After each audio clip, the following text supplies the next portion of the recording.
Something's going there.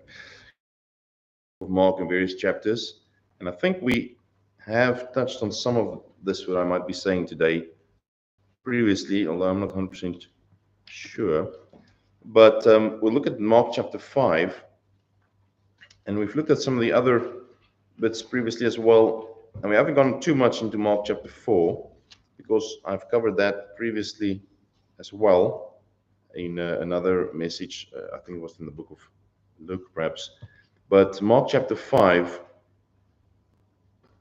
and it's a very interesting chapter, a very familiar chapter, and it's a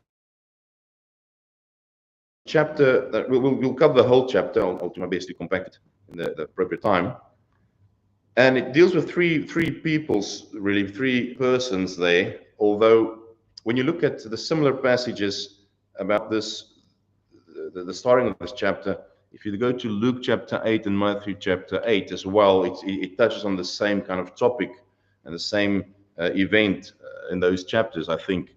Especially Luke, we're certain about, because he mentions some involved, except when Mark and Luke mentions only the one. Now, it might seem like a contradiction, might seem like a problem to you, but things like that is necessarily not a problem in the Bible, because when we describe an event, each one of us is going to give a different account.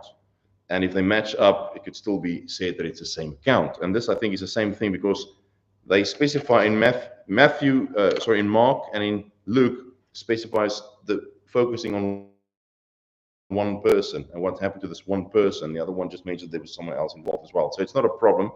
It's just simply more information about the same situation. Let's read chapter 5. We'll read up to verse 21, 21, and then we'll carry on with that. And they came over unto the other side of the sea, into the country of the Gadarenes. So that's the Sea of Gennesaret, or the Sea of Tiberias, or Galilee, depending on what you want to call it. And when he was come out of the ship, and this Gadarenes area, this country of the Gadarenes, is on the eastern side. If you look at the map of the sea, it will be on the eastern side. And when he was come out, they met him out of the tombs, a man with an unclean spirit,